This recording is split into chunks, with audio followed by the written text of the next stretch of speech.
In the heart of a city that never sleeps, two men were forged in the same crucible of fire, yet walked entirely different paths. One, a decorated firefighter named Elias Vance, a man who ran into infernos when everyone else ran out.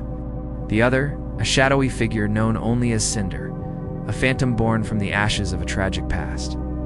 Their stories were never meant to intertwine, but fate, cruel and unyielding, had other plans. It began on a night that smelled of gasoline and despair.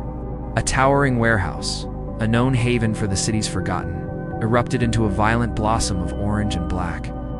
Elias and his crew were the first on the scene. They battled the blaze with practiced precision, a symphony of water, sweat, and courage. But this was no ordinary fire. It was hotter, faster, more malevolent, as if guided by an unseen hand. Elias felt it in his bones, a chilling premonition that something was terribly wrong. He was right. The structure groaned, a death rattle of steel and concrete, and then it gave way. A section of the roof collapsed, trapping Elias's partner and mentor, Captain Miller, under a mountain of fiery debris. Elias fought like a man possessed, his hands raw, his lungs screaming, but it was too late.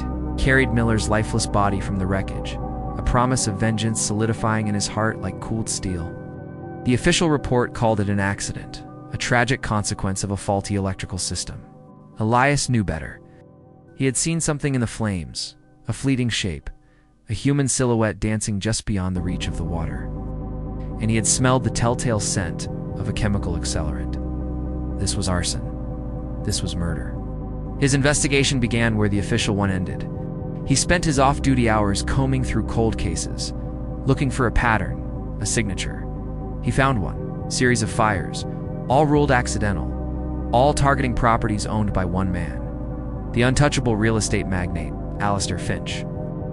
Finch was a vulture in a tailored suit, notorious for buying up distressed properties for pennies on the dollar after unfortunate accidents conveniently cleared them out. Elias had his target, but proving it was another matter entirely. Finch was insulated by layers of wealth, lawyers, and corrupt officials. Meanwhile, a new player entered the game. A string of meticulously planned arsons began to plague Finch's most valuable assets. These fires were different. They were works of art, destructive and precise. They caused maximum financial damage, but, miraculously, never claimed a life. The media, in their typical flair for the dramatic, dubbed the mysterious arsonist Cinder. For the city, Cinder was a menace. For Elias, he was a ghost from his own past. He recognized the methods, the specific chemical cocktails, the intricate timing. It was the same signature as the warehouse fire that took Captain Miller. Elias was now hunting the same man he believed held the key to his partner's death. The chase became a dangerous obsession. He studied Cinder's work, trying to get inside his head to predict his next move. It was like a chess match played with fire across the city's skyline. Elias would find a clue at one scene, a scorch mark in a specific pattern, a residue left behind that would lead him to Cinder's next potential target. He was always one step behind, arriving just as the embers cooled. He felt a strange, unsettling connection to this phantom. Both of them were targeting Finch, both driven by a past tragedy. Who was Cinder? And why was he doing this? The answer came from an unexpected source, an old forgotten file from Captain Miller's desk. It was a case Miller had been investigating unofficially years ago. A tenement fire ruled an accident. A family of 4 had perished, all except for a young boy who was pulled from the flames, his body and soul forever scarred. The property was owned by Alistair Finch. The boy's name was Julian. The pieces clicked into place with horrifying clarity. Elias delved deeper, using his access as a firefighter to pull old records. He found a photo of the boy, Julian, and the man standing beside his hospital bed was a younger, more idealistic Captain Miller. Miller had tried to get justice for the boy, but Finch's influence was too great. The case was buried. Julian was sent into the foster care system and eventually disappeared. Elias now understood. Cinder was Julian. The fire that had shaped Elias's quest for vengeance was just the latest chapter in a story that began years ago. Cinder wasn't just a random arsonist. He was a survivor, a ghost exacting a slow, burning revenge on the man who had taken everything from him. And Captain Miller. Miller hadn't just been a victim. He had been close to exposing Finch once more, which is why he had been silenced. The final confrontation was inevitable. Elias figured out Cinder's ultimate target, Finch Tower, the glittering monument to Alistair Finch's empire, his crown jewel. But this time, Cinder wasn't just planning to burn a building. He was planning to burn the man himself, ensuring Finch would meet the same fate as his family.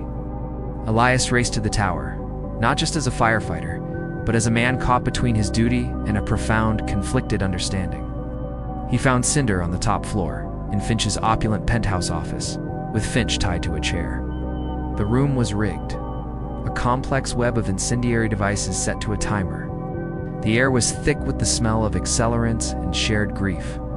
Cinder Julian turned, his face a mosaic of old scars. There was no madness in his eyes, only a deep, hollowed-out pain. He spoke of the night he lost his family, of the promises of justice that were broken, of how Captain Miller was the only person who ever believed him. He explained that Miller had found him again, that they were working together to finally bring Finch down when Finch found out and orchestrated the warehouse fire. Elias was torn. Part of him wanted to let Cinder finish it, to let this monster Finch pay the ultimate price. But he was a firefighter. His oath was to save lives, even the lives of those who didn't deserve it. He pleaded with Julian, telling him that this wasn't the way, that Miller wouldn't have wanted this. He told him that true justice wasn't about becoming the monster you hunt. As the timer ticked down, a different kind of fire ignited between them, a battle of wills, of ideals. Julian saw the same unwavering integrity in Elias that he had once seen in Captain Miller. In that critical moment, with the sirens wailing far below, a choice had to be made. Julian lowered the detonator. He gave Elias a flash drive. "Everything is on here," he said. "The proof. For Miller. For my family." Just then, the doors burst open.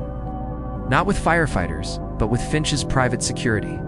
A firefight erupted. Elias, using his training, gave cover. He yelled for Julian to go, to escape through a service route he knew. In the chaos, as Elias held off the security team, he saw Julian hesitate, then disappear into the shadows. Alistair Finch was arrested. The evidence on the drive was undeniable, exposing a web of corruption that shook the city to its core. Elias Vance was hailed as a hero, the man who finally brought down the untouchable tycoon. But he knew the truth. He was just one part of a story written in ash and smoke. Sometimes late at night when the city is quiet, Elias looks out at the skyline and wonders about the ghost who still walks among the living. He never saw Julian again. But on the anniversary of the warehouse fire, a single, unscented black rose appears on Captain Miller's grave. Elias knows who it's from. Two men, bound by fire, one choosing the path of justice, the other the path of vengeance.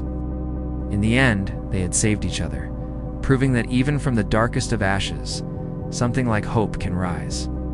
Thank you so much for watching. If you were captivated by this story, make sure to hit that like button and subscribe for more tales from the edge. We'll see you in the next one.